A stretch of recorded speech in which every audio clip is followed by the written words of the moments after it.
Hello friends, maths by Nilesh Puri YouTube चॅनलमध्ये आपल्या सर्वांचे स्वागत आहे. आज आपण वर्ग 12वीचा मॅथमॅटिकल लॉजिक चॅप्टरचा पार्ट 5 बघणार आहोत.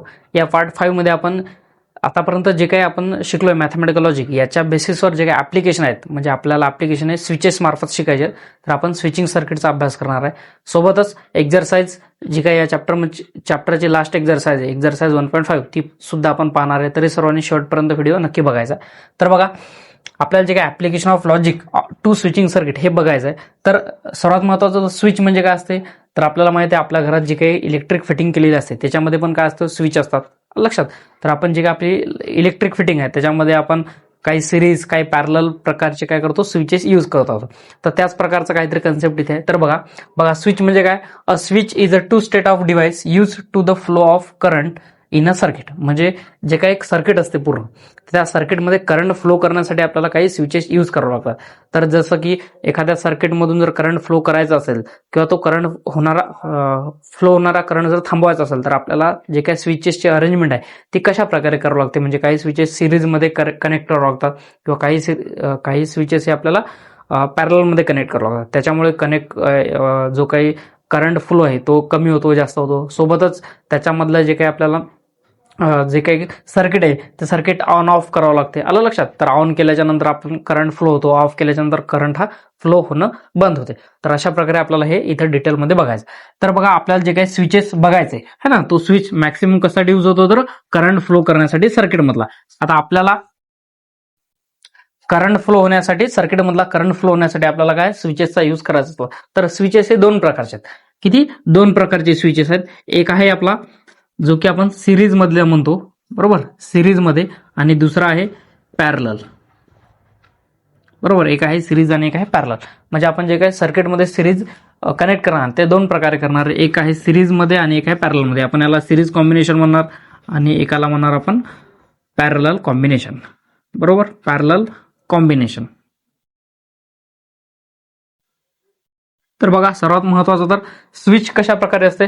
तर बघा, हे जे काय आहे त्याला आपण स्विच म्हणणार. काय म्हणणार, ते हे प्रकारचं एक स्विच आहे. आता स्विच हे आपल्याला जेव्हा सर्किटमध्ये ऍड करायचं आहे तेव्हा बघा, जे काय सर्किट आहे तर ती सर्किट डायग्राम आपल्याला माहिती आहे. एक बॅटरी, ही बॅटरी, त्याच्यानंतर एक आपल्याला लॅम्प यूज करायचा आहे आणि अशा प्रकारे हे काय तयार होते, तर हे सर्किट तयार होते. लक्षात. याला आपण म्हणतो स्विचिंग सर्किट. काय म्हणतो, तर स्विचिंग सर्किट. आता इथे एकच स्विच यूज केलेलं आहे. तर आपल्याला जेवढे काही स्टेटमेंट असतात, जसं की आपण पाहिले पी क्यू आर हे स्टेटमेंट असतात, किंवा निगेशन पी, निगेशन क्यू आणि निगेशन आर, हे काय स्टेटमेंटचे प्रकार आहेत जे की आपण आतापर्यंत शिकलेले. तर जेवढे स्टेटमेंट असतात तेवढे आपल्याला स्विच काय करायचं, तर या सर्किटमध्ये यूज करायचे. तर मग एकापेक्षा जास्त जर स्विच असेल तर आपण त्याला S1 S2 S3 है ना, जे काही आहे स्विच जास्त जर असेल तर S1 S2 आणि S3 अशा प्रकारे आपण काय करू, स्विचला नाव देणार आहे. किंवा जर ते निगेशन असेल, आपण जसं म्हणतो निगेशन पी, ठीक आहे. तर बघा, समजा लक्ष द्या, बघा, जर समजा स्टेटमेंट पी असेल तर आपण त्याच्यासाठी S1 यूज करणार आहे, क्यू जर असेल तर S2 यूज करणार आहे, आणि जर आर असेल तर त्याच्यासाठी S3 यूज करणार आहे. किंवा जर समजा निगेशन पी जर असेल तर आपण त्याच्यासाठी S1 डॅश यूज करणार आहे. निगेशन क्यू जर असेल तर आपण त्याच्यासाठी S2 डॅश यूज करणार आहे, आणि निगेशन जर आर असेल तर त्याच्यासाठी आपण S3 डॅश, हे काय जे काय स्विच आहे ते आपण काय करणार आहे, तर इथे यूज करणार आहे. तर हे तुम्हाला अगोदर सर्व माहिती पाहिजे की आपण S1 S2 S3 कोणाला म्हणतो, S1 डॅश S2 डॅश आणि S3 डॅश कोणाला म्हणतो. त्याच्यानंतर हे जे काय सर्किट आहे, तर या सर्किटमध्ये ही असते बॅटरी, ही असते बॅटरी, ठीक आहे. हा असतो लॅम्प, आणि हे जे काय असते याला आपण म्हणतो स्विच. काय म्हणतो, तर याला म्हणतो आपण स्विच. आलं लक्षात. अशा प्रकारे आपल्याला सर्किटची काय करायची, तर स्विचिंग सर्किटची डायग्राम काढावं लागते. आलं लक्षात. तर सिंपल स्विच म्हणजे काय, जे काय स्विच आहे ते करंट फ्लो होण्यासाठी आपण यूज करतो. बघा, आता या बॅटरीमधून हे प्लस हे मायनस, इथून जर करंट फ्लो होत असेल, हे जर स्विच ऑन असेल तर काय होते, करंट फ्लो होतो. जर स्विच ऑफ असेल तर करंट काय होतो, ऑफ होतो. स्विच जर ऑफ असेल तर करंट फ्लो होणार नाही, आणि स्विच जर ऑन असेल तर काय होते, करंट फ्लो होते. तर बघा, आपण जसा की स्टेटमेंट पाहिले होते पी क्यू आर, आणि त्याचा ट्रूथ टेबल पाहिला होता. लक्षात. ट्रूथ टेबलमध्ये आपण दोन त्याच्या ट्रूथ व्हॅल्यू कन्सिडर केल्या होत्या. एक होती की ट्रू आणि एक होती फॉल्स, है ना. एक ट्रू आणि फॉल्स, आपण त्याला टी आणि एफ मध्ये कन्सिडर करत होतो. तर बघा, इथे जे काय आपल्याला या स्विचिंग सर्किटचा जर आपल्याला टेबल काढायचं असेल तर इथे त्याला म्हणतो आपण इनपुट आउटपुट टेबल. काय म्हणतो आपण, input output table. Input output table अशा प्रकारे आपण त्याला काय करतो, म्हणतो, काय इनपुट आउटपुट टेबल. आणि इनपुट आउटपुट टेबल काढताना आपल्याला ज्या काय त्याच्या ट्रूथ व्हॅल्यू घ्यायच्या, तर त्या टी आणि एफ च्या ऐवजी टीच्या ठिकाणी 1 आणि एफच्या ठिकाणी काय करायचं, तर 0चा यूज करायचा आहे. काय तर 1 आणि 0 म्हणजे आपला जो काही समजा जर दोन स्टेटमेंट असेल आपले पी क्यू, किंवा म्हणजे आपण इथे काय दोन स्विचेस S1 आणि S2, तर आपल्याला तिथे परत 4 एंट्रीज घ्यायच्या. पण त्या कशा TTFF किंवा TF न घेता आपल्याला 11001010 अशा प्रकारे घ्यायच्या.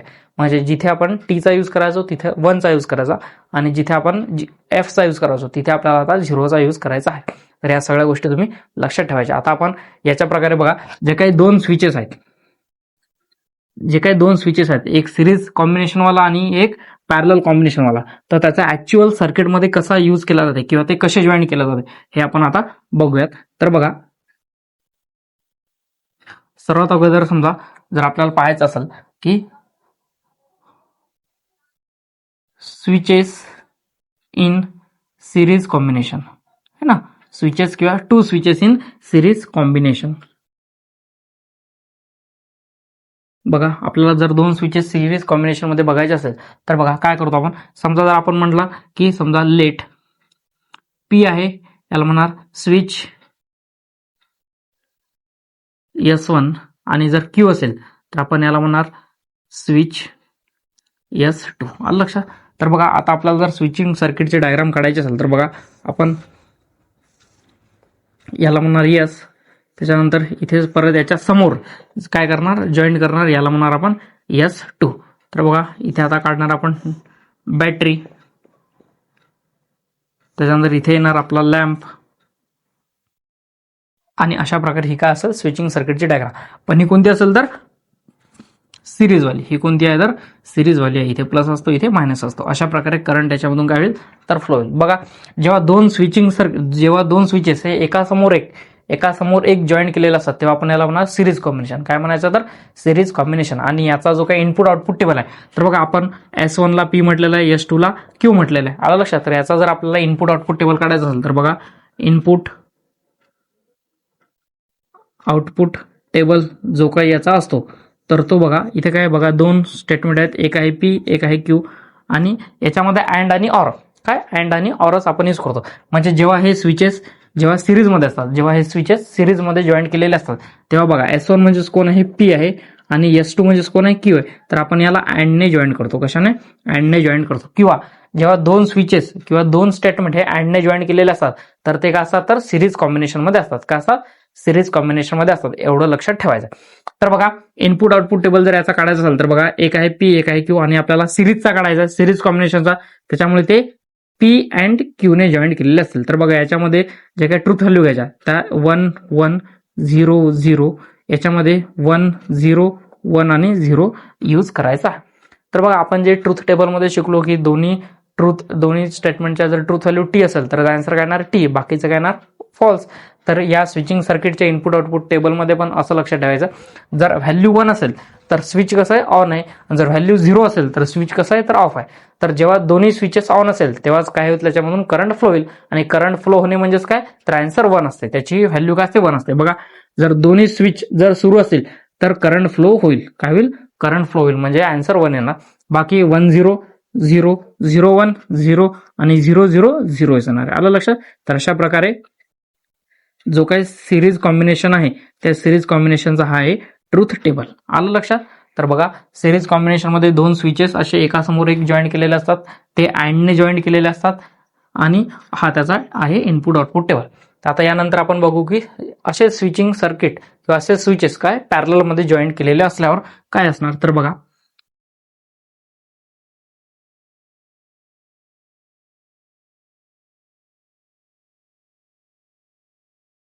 जेव्हा आपण असे स्विचेस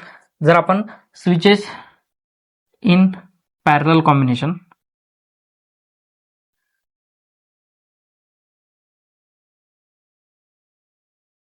बघा स्विचेस इन पॅरलल कॉम्बिनेशन, तर पॅरलल कॉम्बिनेशन मध्ये परत लेट आपण दोन स्टेटमेंट घेऊ, P स्विच S1 म्हणूया, Q ला आपण स्विच S2 म्हणूयात. ठीक आहे. जर हे दोन स्विचिंग सर्किट किंवा हे दोन स्विचेस जर पॅरललमध्ये जॉईन केलेले असेल तर पॅरलल म्हणजे काय, एका खाली एक. म्हणजे बघा आपल्याला माहिती आहे 2 लाईन पॅरलल म्हणजे काय, एका खाली एक त्या जर गेलेल्या असतात ज्या कधी एकमेकाला इंटरसेक्ट करत नाहीत, त्याला आपण काय म्हणतो पॅरलल लाईन्स. तर पॅरलल स्विच म्हणजेच काय, तर बघा समजा हे आहे S1 स्विच S1 आणि त्याच्या खाली बघा हे आहे स्विच S2. ठीक आहे. बघा हे एका लाईनमध्ये आहेत का, सध्या नाही, एका खाली एक आहेत, आलं लक्षात. तर याला म्हणायचं पॅरलल. आणि हे सर्किट डायग्राममध्ये अशा प्रकारे जॉईंट केलेले असतात. इथे आहे बॅटरी, इथे आहे लॅम्प, आणि बघा इथे आपण हे अशा प्रकारे दाखवू शकतो, हा प्लस मायनस. ठीक आहे. तर बघा S1 आणि S2. आणि याचा जो काही सिम्बॉलिक फॉर्म आपल्याला काढायचा आहे, तर तो सिम्बॉलिक फॉर्म बघा जेव्हा पॅरललमध्ये असेल तेव्हा आपण याला म्हणणार P और Q. काय म्हणणार तर P और Q. तर लक्षात ठेवायचं, जेव्हा जेव्हा स्विचेस हे सिरीजमध्ये जॉईन केलेले असतील तेव्हा अँडचा यूज करतात ते जॉईन करण्यासाठी, आणि जेव्हा पॅरललमध्ये जॉईन केलेले असतात तेव्हा आपण ऑरचा यूज करणार. आलं लक्षात. तर बघा आता याचा आपण इनपुट आउटपुट टेबल काढू. इनपुट आउटपुट टेबल जर आपल्याला या पॅरलल कॉम्बिनेशनचा काढायचा असेल तर बघा परत 2 स्टेटमेंट आहे P Q. जर जॉईन केलेले असतील पॅरललमध्ये तर आपण P और काय घेतो, Q घेतो. परत इथे तेच 1 0 1 0 चा कन्सेप्ट बघा, 1 1 0 0, नंतर 1 0 1 आणि 0. बघा जेव्हा आपण ट्रूथ टेबलमध्ये पाहिलं होतं की जर 2 स्टेटमेंट ऑरमध्ये जर दोन्ही स्टेटमेंट जर फॉल्स असेल तरच आन्सर काय येणार, फॉल्स. बाकी सर्व आन्सर काय येणार तर 0 येणार, सॉरी 1 येणार, ट्रू येणार होते. तर इथे पण काय बघायचं, जर दोन्ही स्विचेसच्या व्हॅल्यूज जर 0 0 असेल तरच आन्सर काय राहणार तर 0 राहणार, बाकी सर्वांचं 1 1 1 राहणार. आलं लक्षात. बघा काय लक्षात ठेवायचं, इनपुट आउटपुट टेबल जेव्हा ऑरचा असणार तेव्हा जर 1 1 असेल तर 1, 1 0 असेल तर 1, 0 1 असेल तर 1 आणि 0 0 असेल तरच फक्त काय लक्षात ठेवायचं, 0 असणार हे ऑरमध्ये. आलं लक्षात.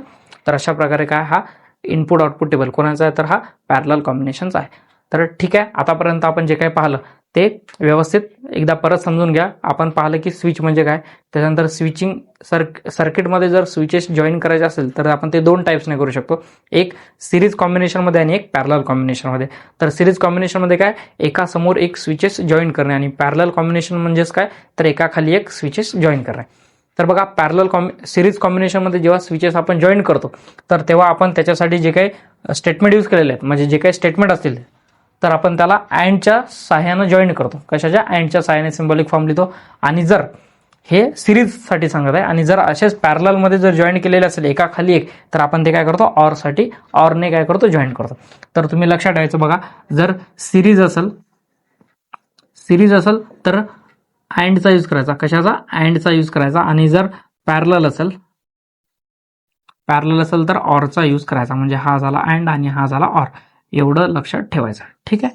अशा प्रकारे आपण काय करतो, याची सर्किट डायग्राम काढतो. तर आता आपली जी काही एक्झरसाइज 1.5 आहे त्या एक्झरसाइज 1.5 मध्ये अशाच प्रकारची क्वेश्चन आहे की तुम्हाला सर्किट डायग्राम देतील, त्याच्यावरून त्याचा तुम्हाला सिम्बॉलिक फॉर्म काढायचा. म्हणजे ज्याचा जसं आता इथे दोनच स्विचेस होते तर आपण त्याचा सिम्बॉलिक फॉर्म काढला, एका खाली एक होते, म्हणजे पॅरलल कॉम्बिनेशन मधून आपण P और Q केलं. याच्या अगोदर आपण सिरीज कॉम्बिनेशनचं पाहिलं तर P अँड Q केलं, है की नाही. तशाच प्रकारे आपल्याला काय देतील तर अशी डायग्राम देतील, आपल्याला त्याचा सिम्बॉलिक फॉर्म लिहायचा. तर अशा प्रकारे तो काढायचा. किंवा एखादा क्वेश्चन कसा असतो की सिम्बॉलिक फॉर्म दिलेला असतो, त्याच्यावर आपल्याला सर्किट डायग्राम काढायची. तसाही प्रकारचा प्रश्न परीक्षेमध्ये विचारला जातो. किंवा काय होते, आपल्याला अशी कॉम्प्लिकेटेड डायग्राम देतात, सर्किट डायग्राम काय, स्विचिंग सर्किटची कॉम्प्लिकेटेड डायग्राम देतात. त्या स्विचिंग सर्किटच्या कॉम्प्लिकेटेड डायग्रामचा आपल्याला सिम्बॉलिक फॉर्ममध्ये लिहायचं आहे. त्याच्यानंतर त्याला आपण जे काही लास्ट लेक्चरमध्ये 10 रूल्स पाहिले है ना, स्टेटमेंट ऑफ अल्जेब्रा ऑफ स्टेटमेंटचे 10 रूल्स पाहिले, त्या 10 रूल्सचा यूज करून त्याला काय करायचं, आपण शॉर्टमध्ये म्हणजे छोटं स्टेटमेंट तयार करायचं आणि त्या छोट्या सिम्बॉलिक फॉर्मचं परत आपल्याला काय करायची तर डायग्राम काढायची. अशा प्रकारे पण प्रश्न एक्झाममध्ये विचारलेले जातात. याच्या अगोदर पण खूप वेळा विचारलेला आहे. तरी तुम्ही एक्झरसाइज 1.5 मधल्या सर्व क्वेश्चनचा नीट अभ्यास करून घ्यायचा. तर आता आपण एक्झरसाइज 1.5 सुरू करूया. तर बघा एक्झरसाइज 1.5 मधला जो काही पहिला क्वेश्चन आहे तो पहिला क्वेश्चन असाच आहे की आपल्याला सर्किट डायग्राम दिलेले आहेत, त्या स्विचिंग सर्किट डायग्रामचा आपल्याला सिम्बॉलिक फॉर्म मध्ये त्याला एक्सप्रेस करायचं. तर बघा क्वेश्चन फर्स्ट आहे, express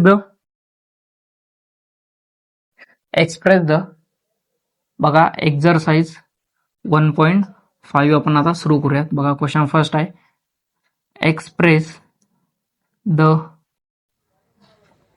following express the following circuits in the form of logic in the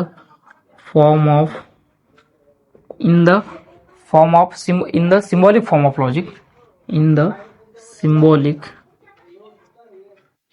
the symbolic form of लॉजिकच्या. ठीक आहे, क्वेश्चन एकदा नीट बघून घ्यायचा आणि नंतर काय करायचं आपल्याला त्याचा राईट इनपुट आउटपुट टेबल पण आपल्याला त्याचा काय करायचा काढायचा आहे. तर बघा लक्ष द्या, बघा आपल्याला काय करायचं सिम्बॉलिक फॉर्म लिहायचा आणि त्याचा इनपुट आउटपुट टेबल आपल्याला काय करायचा तर काढायचा आहे. तर बघा सर्वात पहिलं जे काय स्विचिंग सर्किट आहे, तर पहिलं स्विचिंग सर्किट आहे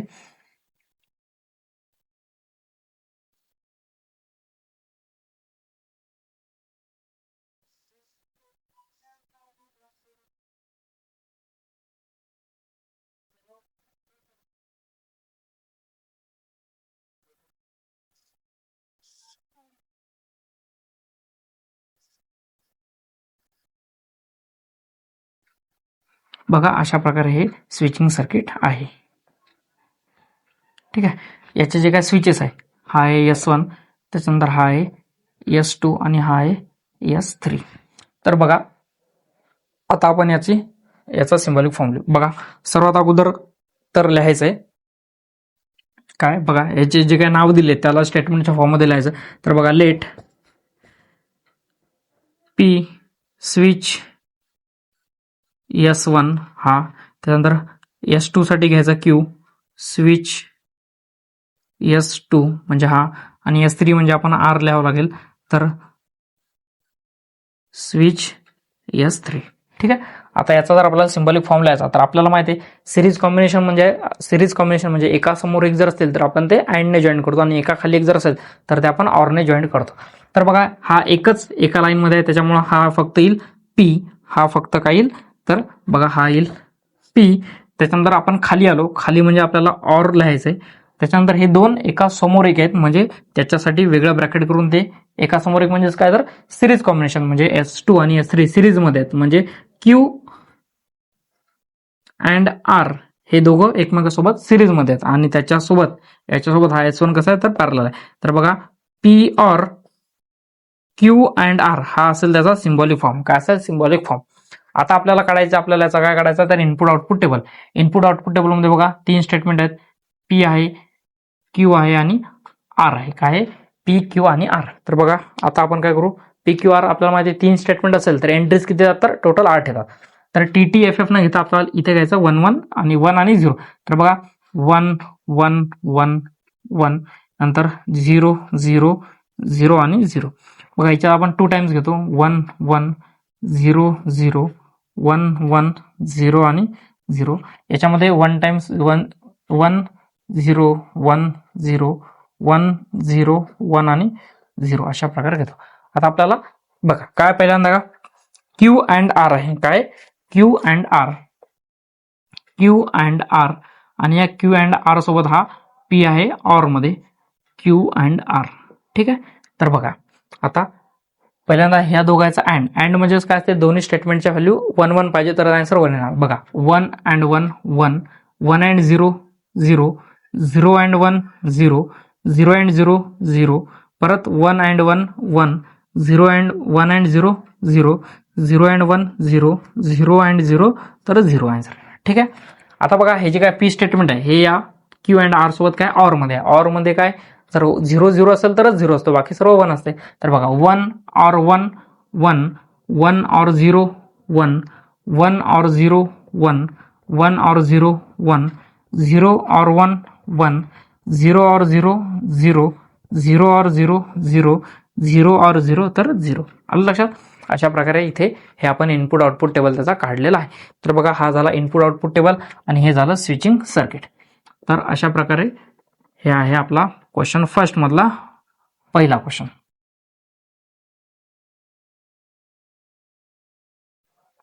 तर व्यवस्थित प्रकारे हा लिहून घ्यायचा आहे. तर बघा क्वेश्चन काय होता आपला की सर्किट डायग्राम जे काय ते आपल्याला सिम्बॉलिक फॉर्म मध्ये लिहायचं होतं. आपण सिम्बॉलिक फॉर्म मध्ये लिहिला. बघा P होता, S1 होता, पी लिहिला, त्याच्यानंतर खाली आलो म्हणजे ऑर लिहिला, त्याच्यानंतर हे दोघं एकमेकांसोबत आहेत तर ते सिरीज म्हणजे अँड, मग क्यू S2 म्हणजे आपण क्यू म्हटलं त्याला आणि S3 म्हणजे त्याला आर म्हटलं, तर क्यू अँड आर आलेलं आहे. आलं लक्षात?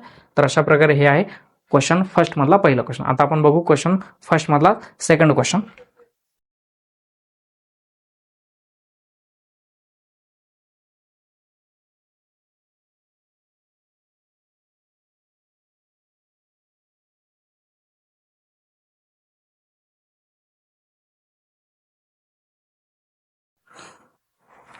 तर बघा सर्किट डायग्राम अशी आहे.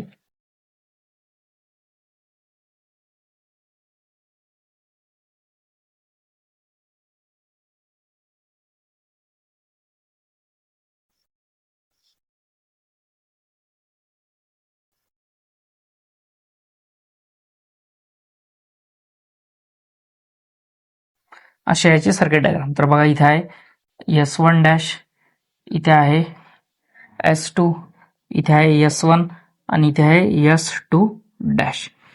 ठीक आहे. तर बघा आता आपल्याला याचा काय काढायचा, पहिल्यांदा तर सिम्बॉलिक फॉर्म याचा काढायचा आहे.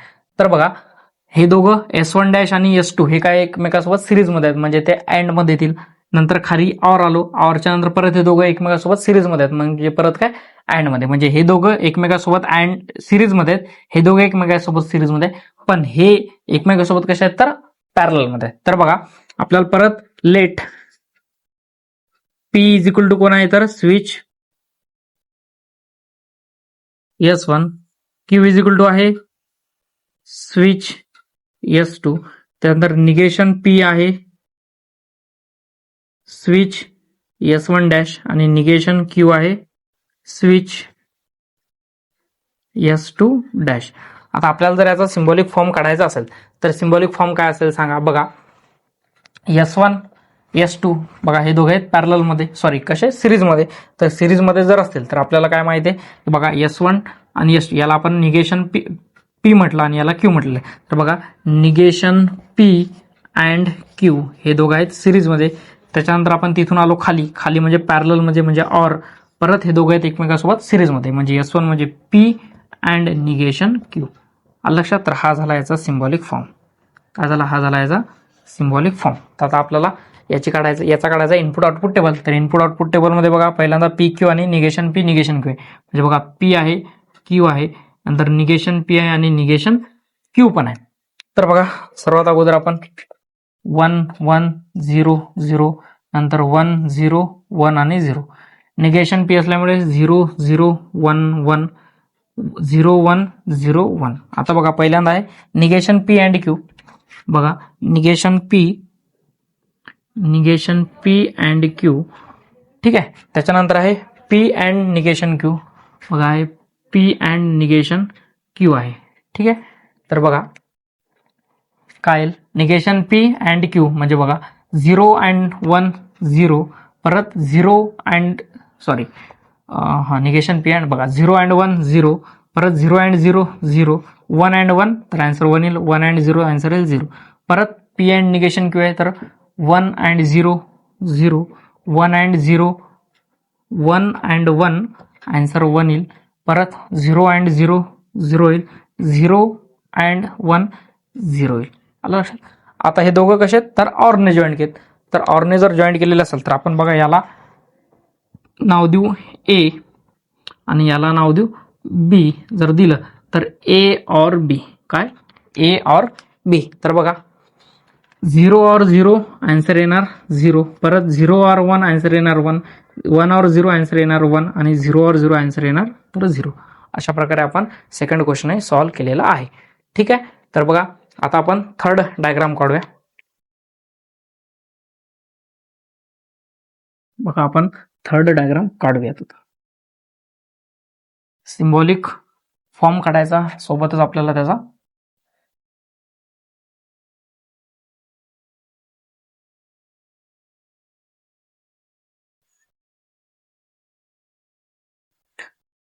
तर बघा डायग्राम आहे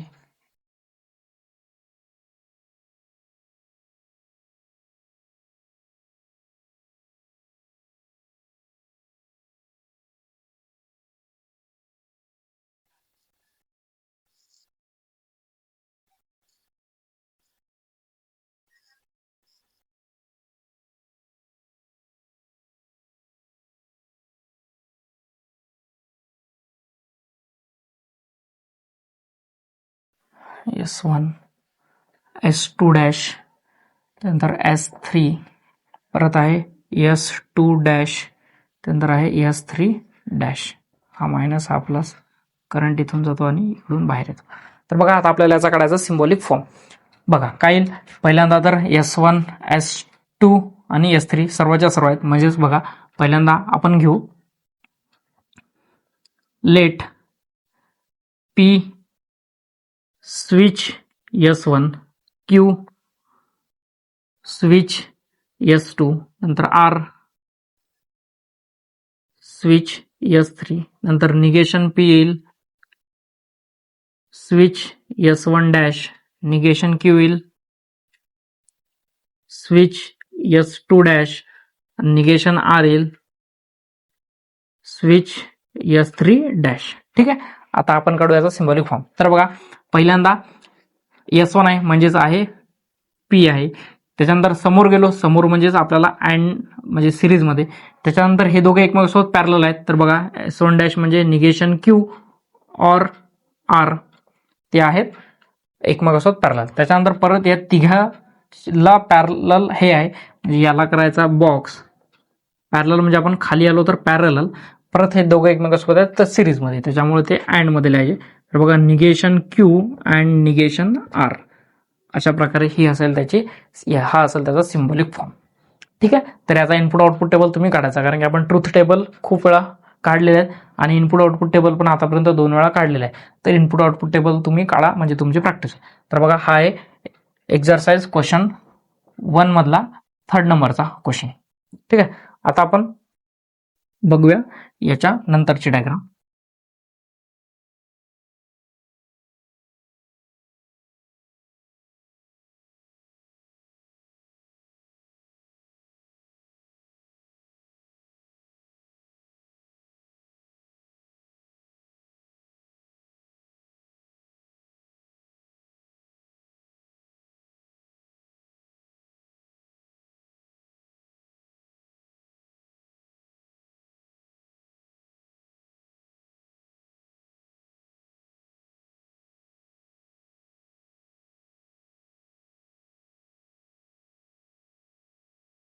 तर बघा नेक्स्ट क्वेश्चन आहे असा, बघा S1 S2, त्याच्यानंतर S2, त्यानंतर S3 आणि S1 डॅश.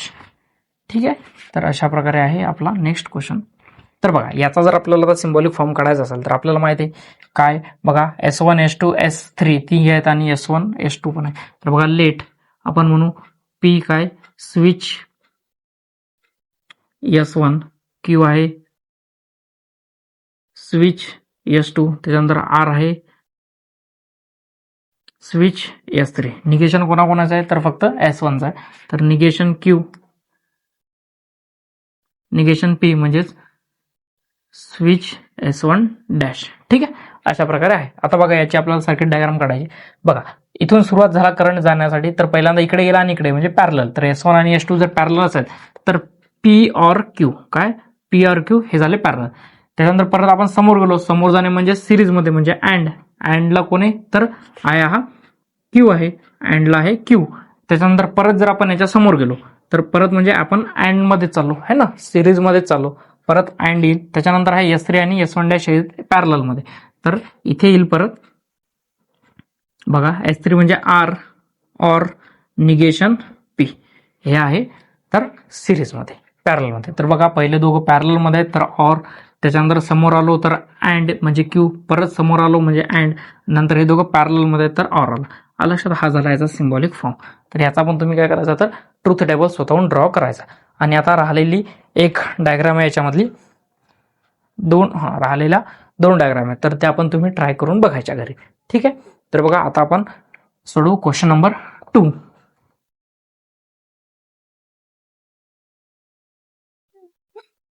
राहिलेल्या सोप्याच डायग्राम आहेत, त्या तुम्ही एकदा ट्राय करून बघायच्या. तर बघा आता आपण सोडू क्वेश्चन नंबर 2. क्वेश्चन नंबर 2 मध्ये काय म्हटलेलं आपल्याला, कन्स्ट्रक्ट द स्विचिंग सर्किट. बघा question number 2, construct the switching circuit म्हणजे आपल्याला काय करायचं तर स्विचिंग सर्किट आपल्याला ड्रॉ करायचं. त्यांनी आपल्याला सिम्बॉलिक फॉर्म दिलेला आहे. तर बघा पहिला क्वेश्चन आहे त्याच्यामधला, निगेशन पी अँड क्यू और पी अँड निगेशन क्यू. काय पी अँड निगेशन आर आहे, पी अँड निगेशन आर आहे. तर बघा याचा जर आपल्याला स्विचिंग सर्किट डायग्राम काढायची असेल तर आपल्याला माहिती आहे आपण काय करतो, सर्वात पहिल्यांदा तर म्हणतो लेट पी स्विच S1, त्यानंतर क्यू स्विच S2, नंतर आर स्विच S3. निगेशन मध्ये कोण आहे, पी आहे आणि आर आहे. तर negation P switch S1 dash, negation R switch S3 dash. ठीक आहे, आता आपण याची काढू डायग्राम. तर बघा डायग्राम काढताना परत अँड जर असेल तर सिरीज मध्ये बघायचं आणि ऑर जर असेल तर पॅरलल. मग बघा पहिल्यांदा आहे निगेशन पी म्हणजे निगेशन पी आणि अँड आहे क्यू म्हणजे त्याच्या सिरीज मध्ये असेल तर अँड आहे क्यू. बघा S1 डॅश आणि आहे S2.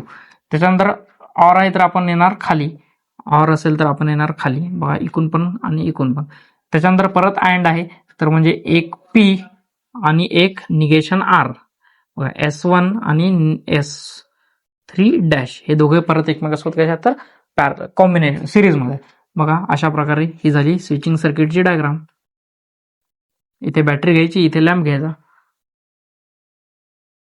करंटची डायरेक्शन दाखवायची. ठीक आहे, तर अशा प्रकारे बघा negation P and Q, negation P म्हणजे S1 डॅश आणि क्यू अँड मध्ये म्हणजे सिरीज मध्ये. त्याच्यानंतर आर म्हणजे आपण खाली आलो, परत P and negation R, P म्हणजे S1 आणि आर निगेशन आर म्हणजे S3 डॅश, परत हे दोघं सिरीज मध्ये आहेत. तर अशा प्रकारे काय ही झाली स्विचिंग डायग्राम. ठीक आहे, आता बघा याच्यामधला सेकंड क्वेश्चन.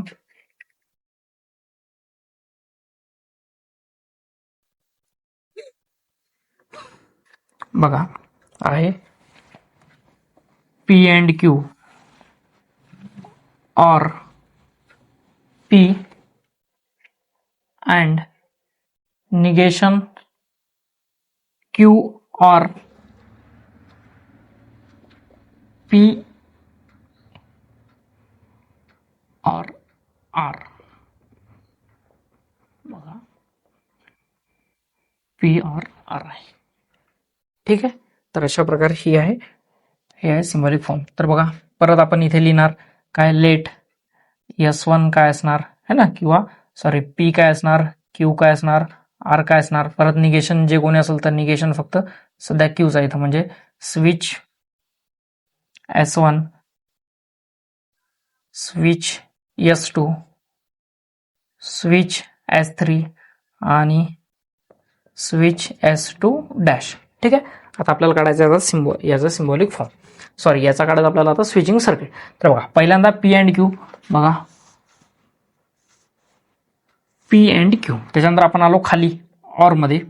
बघा त्याच्यानंतर आहे पी, त्याच्यामध्ये आहे पी, त्याच्यानंतर परत बघा अँडच आहे म्हणजे समोर जायचं, समोर जाऊन हे तिघे एकमेकांसोबत पॅरलल आहेत. हे तिघे एकमेकांसोबत कशात तर पॅरलल आहेत. तर बघा पहिल्यांदा हा, त्याच्यानंतर परत हा आणि परत हा, हे तिघे एकमेकांसोबत कशात तर पॅरलल आहेत. अशा प्रकारे येईल याची स्विच डायग्राम. आता याला नाव देऊ बघा पी अँड क्यू म्हणजेच S1 आणि S2, त्यानंतर पी म्हणजेच परत S1, नंतर बघा निगेशन क्यू म्हणजेच S2 डॅश, नंतर पी म्हणजे S1 आणि आर म्हणजेच S3. आलं लक्षात. आणि करंटची डायरेक्शन जर दाखवली तर अजून बेस्ट. ठीक आहे, तर अशा प्रकारे हा झाला क्वेश्चन सेकंड मधला सेकंड. याच्यानंतर अजून एक बघूयात आपण.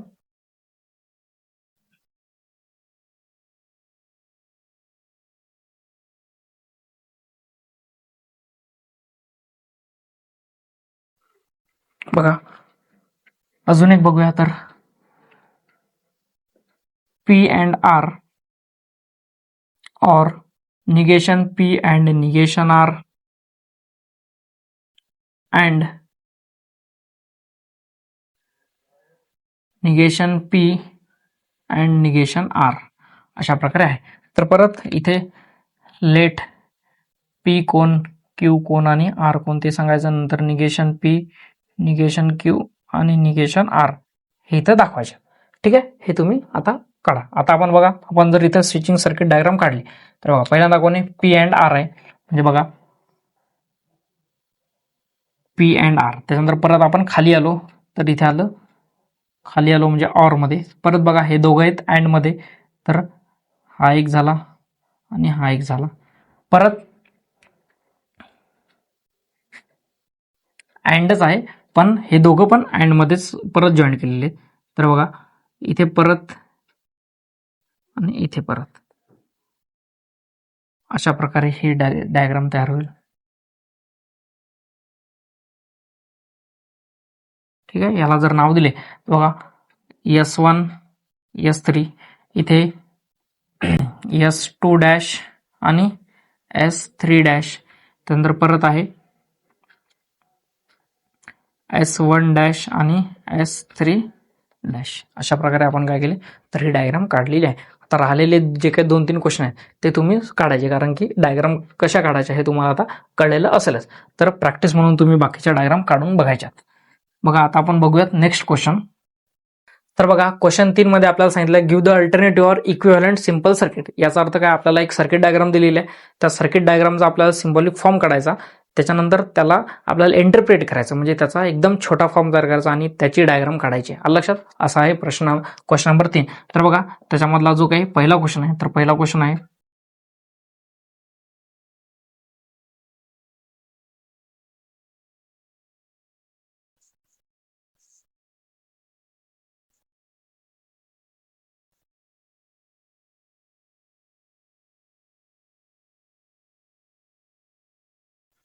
बघा इथे असेल S1 नंतर S1 डॅश आणि S2.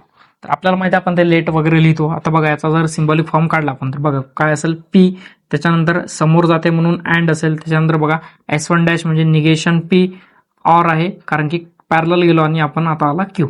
लक्षात? तर अशा प्रकारे हे झाला याचा सर्किट याचा हा सिम्बॉलिक फॉर्म. आता या सिम्बॉलिक फॉर्मचा आपल्याला काय करायचं, तर एकदम छोटा फॉर्म तयार करायचा. तर बघा इथे जर आपण आता आपले जे काही अल्जेब्रा ऑफ स्टेटमेंटचे 10 रूल यूज केले तर काय असेल बघा, इथे आपण सर्वात अगोदर डिस्ट्रीब्युटरला यूज करू शकतो. तर बघा P and negation P or P and Q. ठीक आहे, इथे कोणता लॉ यूज केला आपण, डिस्ट्रीब्युटिव्ह लॉ आपण इथे यूज केलेला आहे. त्याच्यानंतर बघा इथे 2 स्टेटमेंट आणि एकाचं निगेशन आहे आणि अँडने जॉईन केलेले आहे. तर आन्सर काय येते, तर याचा आन्सर येते एफ. काय आन्सर येते याचा, आन्सर येते एफ. ठीक आहे, एफ ऑर पी अँड जर क्यू असेल, F or P and Q जर असेल, म्हणजे इथे आपण यूज केला कोणता, तर कॉम्प्लिमेंट लॉ. कॉम्प्लिमेंट लॉ आपण इथे यूज केला. त्याच्यानंतर F or P and Q जर असेल तर आन्सर येते पी अँड क्यू. इथे आपण यूज केलेला आता आयडेंटिटी लॉ. लॉ. ठीक आहे, अशा प्रकारे. आता बघा आपल्याला हे जे काय एवढं मोठं सर्किट, एवढा सिम्बॉलिक फॉर्म होता, याचा आपल्याला एकदम शॉर्टकटमध्ये पी अँड क्यूच मिळाला. याची जर आपण डायग्राम काढली तर बघा P and Q, therefore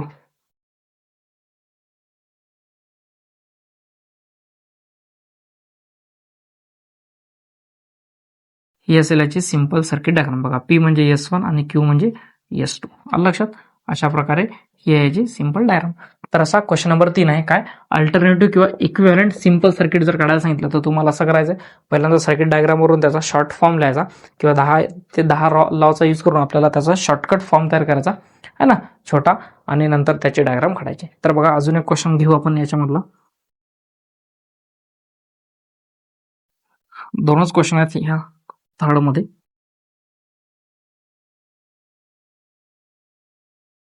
next थोडा कठीण आहे ते आपण काढू.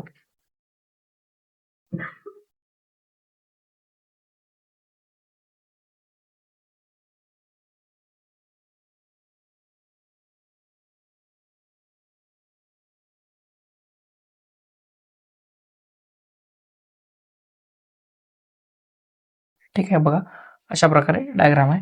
इथं आहे S1, त्याच्यानंतर आहे S2, S3, S3 dash, S2 dash आणि S1.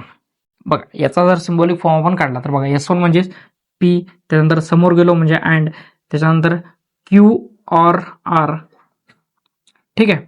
त्याच्यानंतर खाली आलो म्हणजे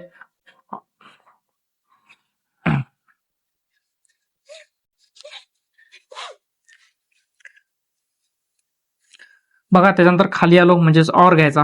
परत बघा हे तिघे एकमेकांसोबत सिरीजमध्ये आहेत, म्हणजे S3 म्हणजे negation R and negation Q and P. अशा प्रकारे हा असा काय सिम्बॉलिक फॉर्म तयार झालेला आहे. आता आपल्याला जर याचा परत शॉर्ट फॉर्म तयार करायचा असेल तर बघा काय असेल. बघा पहिल्यांदा आपण हे तिघ आहेत, या तिघांपैकी दोघांना एकत्र करू आणि एकाला बाहेर ठेवू. म्हणजे आपण इथं काय करतो, असोसिएटिव्ह लॉचा यूज करतो. तर बघा P and Q or R, or बघा negation R and negation Q and P ला बाहेर घेऊ. तर इथे आपण यूज केला असोसिएटिव्ह लॉ. कोणता? Associative law. त्याच्यानंतर बघा आता या पी अँडला आपण अलीकडे आणू, कम्युटेटिव्ह लॉचा यूज करून आपल्याला माहिती आपण एक्सचेंज करू शकतो. तर बघा P and Q or R, or बघा पी अँड परत negation R and negation Q. तर आपण इथे यूज केला कम्युटेटिव्ह लॉ. कोणता? कम्युटेटिव्ह लॉचा आपण इथे यूज केला. आता बघा इथे पी अँड आणि पी अँड दोघं आहेत, म्हणजे आपण इथे डिस्ट्रीब्युटिव्ह लॉचा जर यूज केला तर पी अँड काय होईल, कॉमन निघेल. आणि बघा Q or R, Q or R, त्याच्यानंतर ऑर परत negation R and negation Q. तर इथे आपण कोणता डिस्ट्रीब्युटिव्ह लॉचा काय केलेला यूज केलेला आहे.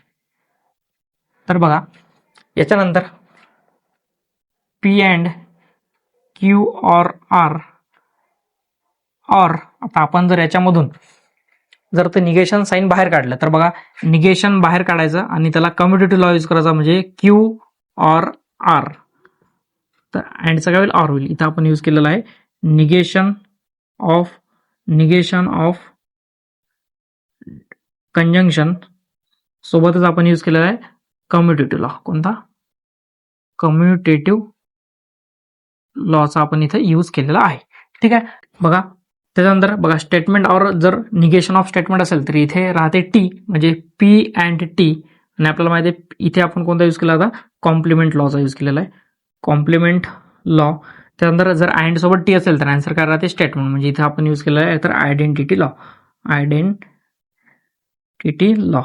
आणि बघा एवढं सारं आपलं जे काही कॉम्प्लिकेटेड सर्किट होतं त्याचा आन्सर काय आलं, फक्त पी, म्हणजे एकच स्टेटमेंट आलं, म्हणजे एकच स्विच आलं. तर आपण त्याची जर डायग्राम काढली तर सिंगल मध्ये डायग्राम येईल अशी, म्हणजे S1.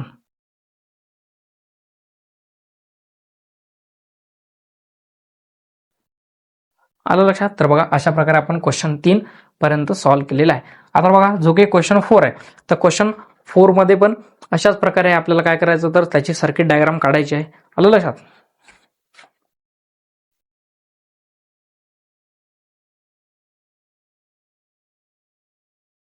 बघा आता जो काही क्वेश्चन 4 आहे त्या क्वेश्चन 4 मध्ये पण आपल्याला स्विचिंग सर्किट दिलेले आहेत आणि आपल्याला त्याचा काय काढायचा, तर सिम्बॉलिक फॉर्म काढायचा आहे आणि इंटरप्रेट इट म्हटलेलं आहे.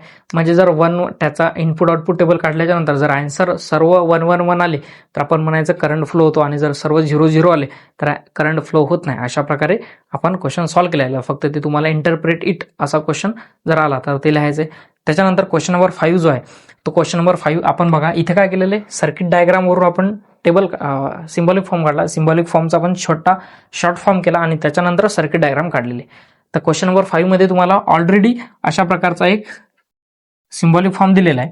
त्या सिम्बॉलिक फॉर्मला तुम्हाला अशा प्रकारे लॉचा यूज करून त्याला शॉर्ट फॉर्म मध्ये आणायचंय आणि नंतर त्याची काय काढायची, तर डायग्राम काढायची आहे. तोही प्रश्न सोपाच आहे. तर अशा प्रकारे आपण जो काय मॅथमॅटिकल लॉजिकचा मॅथमॅटिक्स पार्ट फर्स्ट पार्टचा जो काय मॅथमॅटिकल लॉजिक हा युनिट पहिला युनिट आहे, जो की आपल्याला बोर्ड पेपरला माहिती आहे, जो की HSC बोर्ड एक्झामला आपल्याला 8 मार्क्सला विचारला जातो. तर तो 8 मार्क्सचे त्या मॅथमॅटिकल युनिटमध्ये मॅथमॅटिकल लॉजिकमध्ये जो काही एक्झरसाइज 5 होता, 1.1 1.2 1.3 1.4 आणि 1.5. तर अशा प्रकारे आपण 5च्या 5ही एक्झरसाइज कंप्लीट केलेला आहे. ज्या काही 1-2 क्वेश्चन तुम्हाला इथं नाही घेतले तर ते सोडण्यामागचा एकच उद्देश आहे की तुम्ही त्याची घरी प्रॅक्टिस करा. आलं लक्षात. आणि प्रॅक्टिस नक्कीच करायला पाहिजे, कारण की मॅथमॅटिक्स हा विषय असा आहे की आउट ऑफ मार्क्स मिळवून देणार आहे. याच्यामध्ये पाठ जर काही करायचं असेल तर फक्त फॉर्म्युले पाठ करावं लागतात. बाकी आपल्याला बाकीच्या सब्जेक्ट सारखं याच्यामध्ये थेअरी वगैरे काही पाठ करायचं काम पडत नाही. त्याच्यामुळे तुम्ही जे काही इथे सॉल्व्ह करून दिलेले त्याची जास्तीत जास्त रिव्हिजन करायची आणि घरी परत एकदा हे सगळे एक्झाम्पल सॉल्व्ह करून पाहायचे. सोबतच जे काही तुम्हाला होमवर्क म्हणून आपण दिलेले आहेत, म्हणजे आपण आपल्या लेक्चरमध्ये घेतलेलं आहे, ते क्वेश्चनही तुम्ही घरी दोनदा तीनदा सॉल्व्ह करून पाहिजेत. आलं लक्षात? जर काही कन्फ्युजन वाटलंच तर कमेंटमध्ये नक्की सांगायचं, आपण त्यावर सोल्युशन नक्कीच देऊ. परंतु तुम्हाला काही अडचण येणार नाही अशी आशा बाळगतो. तरीही जरी काही प्रॉब्लेम आला तर नक्कीच कमेंटमध्ये तुम्ही आपल्याला मेसेज करायचा आहे, तुम्हाला लवकरात लवकर रिप्लाय मिळूनच जाईल. ठीक आहे. तर अशा प्रकारे आपण मॅथमेटिकल लॉजिकचा एक्झरसाइज 1.5 कंप्लीट केलेली आहे. ठीक आहे. तर आता आपण एक दिवस काय करू, लवकरच या जे काही 5च्या 5 एक्झरसाइज आहे तर तुम्हाला रिव्हिजन करण्यासाठी आपल्याला वन शॉट म्हणजे 1 ते सव्वा तासाच्या आतमध्ये आपण पूर्ण चॅप्टरची रिव्हिजन करू. असा वन शॉट व्हिडिओ म्हणजे तुम्हाला मॅथमेटिकल लॉजिकची पूर्ण रिव्हिजन एकाच व्हिडिओमध्ये मिळेल. अशा प्रकारचं एक लेक्चर आपण लवकरच घेणार आहे. तरी ते पण सर्वांनी बघायचं, म्हणजे तुमचं हे 5च्या 5 लेक्चर पाहणं झाल्याच्या नंतर रिव्हिजन म्हणून तुम्हाला परत हे 5 लेक्चर न बघता एकाच लेक्चरमध्ये सर्व तुम्हाला मिळून जाईल. पण त्यासाठी तुम्हाला जास्तीत जास्त कशाची गरज आहे तर सरावाची. तर प्रॅक्टिस खूप करावं लागेल तुम्हाला. जे की एक म्हण आहे, प्रॅक्टिस मेक्स मॅन परफेक्ट. त्यानुसार तुम्हाला काय करायचं तर प्रॅक्टिस करावी लागणार आहे. कारण की मॅथ्समध्ये एकच सोल्युशन आहे, ते म्हणजे प्रॅक्टिस आणि प्रॅक्टिस. ठीक आहे. तर तुम्ही सर्वांनी नक्कीच याची प्रॅक्टिस करायची. मी तुमच्यासोबत वर्षभर राहणारच आहे. तरी तुम्हाला 80 पैकी 70+ मार्क्स पाडून देण्याची गॅरंटी माझी. फक्त तुम्ही काय करायचं तर प्रॅक्टिस करायची आणि वेळेवर सर्व गोष्टी रिव्हिजन करायच्या. ठीक आहे. तर भेटूया नेक्स्ट व्हिडिओमध्ये लवकरच. थँक्यू.